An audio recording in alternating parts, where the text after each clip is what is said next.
Hello guys and welcome to my channel Facts for Real videos. In this video, we are going to discuss everything about Trojan Horse. But before we continue our video, make sure to subscribe to our channel. So let's get started. Trojan Horse refers to a wooden horse said to have been used by the Greeks during the Trojan War to enter the city of Troy and win the war. There is no Trojan horse in Homer's Iliad, with the poem ending before the war is concluded, and it is only briefly mentioned in the Odyssey. But in the Aeneid by Virgil, after a fruitless 10-year siege, the Greeks at the behest of Odysseus constructed a huge wooden horse and hid a select force of men inside, including Odysseus himself. The Greeks pretended to sail away, and the Trojans pulled the horse into their city as a victory trophy. That night, the Greek force crept out of the horse and opened the gates for the rest of the Greek army, which had sailed back under cover of night. The Greeks entered and destroyed the city of Troy, ending the war.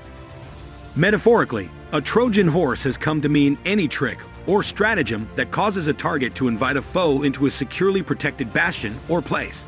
A malicious computer program that tricks users into willingly running it is also called a Trojan horse, or simply a Trojan. The main ancient source for the story still extant is the Aeneid of Virgil, a Latin epic poem from the time of Augustus. The story featured heavily in the Little Iliad and the Sack of Troy, both part of the epic cycle. But these have only survived in fragments and epitomes. As Odysseus was the chief architect of the Trojan horse, it is also referred to in Homer's Odyssey. According to Quintus Smyrnaeus, Odysseus thought of building a great wooden horse, the horse being the emblem of Troy, hiding an elite force inside, and fooling the Trojans into wheeling the horse into the city as a trophy.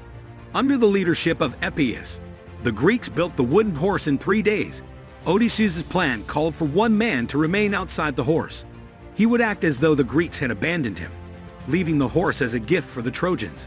An inscription was engraved on the horse reading, "For their return home." The Greeks dedicate this offering to Athena. Then they burned their tents and left to Tenedos. By night, Greek soldier Sinon was abandoned and was to signal to the Greeks by lighting a beacon. In Virgil's poem, Sinon, the only volunteer for the role, successfully convinces the Trojans that he has been left behind and that the Greeks are gone.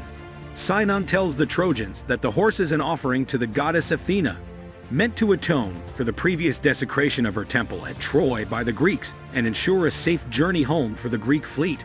Sinon tells the Trojans that the horse was built to be too large for them to take it into their city and gain the favor of Athena for themselves. While questioning Sinon, the Trojan priest, Laocoon, guesses the plot and warns the Trojans. In Virgil's famous line, Timeo dan Elzidona ferents, I fear Greeks, even those bearing gifts. So what is factual information about Trojan horse? There has been speculation that the Trojan horse may have been a battering ram or other sort of siege engine resembling, to some extent, a horse, and that the description of the use of this device was then transformed into a myth by later oral historians who were not present at the battle and were unaware of that meaning of the name.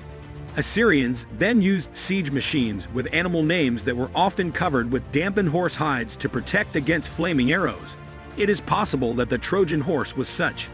Pausanias, who lived in the 2nd century AD, wrote in his book Description of Greece that the work of Epeius was a contrivance to make a breach in the Trojan wall is known to everybody who does not attribute utter silliness to the Phrygians. By the Phrygians, he meant the Trojans. Modern metaphorical use. The term Trojan horse is used metaphorically to mean any trick or strategy that causes a target to invite a foe into a securely protected place, or to deceive by appearance, hiding malevolent intent in an outwardly benign exterior, to subvert from within using deceptive means. Artistic representations. Pictorial representations of the Trojan horse earlier than or contemporary to the first literary appearances of the episode can help clarify what was the meaning of the story as perceived by its contemporary audience. There are few ancient, before 480 BC, depictions of the Trojan horse surviving. The earliest is on a Boeotian fibula dating from about 700 BC. Other early depictions are found on 2 relief pithoi from the Greek islands Mykonos and Tinos, both generally dated between 675 and 650 BC. Warriors in the horse. 30 of the Achaeans' best warriors hid in the Trojan horse's womb and 2 spies in its mouth. Other sources give different numbers. The Bibliotheca 50 23 and Quintus Smyrnaeus gives the names of 30, but says there were more. In late tradition, the number was standardized at 40. Their names follow: Odysseus, leader; Acamas, Agapanor; Ajax the Lesser; Amphidamas, Amphimachus; Anticlus, Antimachus; Antiphae, Calchas; Cyanippus, Demophon; Diomedes, Ection; Epius, Eumelus, Euryalus, Eurydamas, Eurymachus, and few more. So what about Trojan War? Legendary conflict between the early Greeks and the people of Troy in western Anatolia, dated by later Greek authors to the 12th or 13th century BCE. The war stirred the imagination of the ancient Greeks more than any other event in their history, and was celebrated in the Iliad and the Odyssey of Homer, as well as a number of other early works now lost, and frequently provided material for the great dramatists of the classical age. It also figures in the literature of the Romans and of later peoples down to modern times.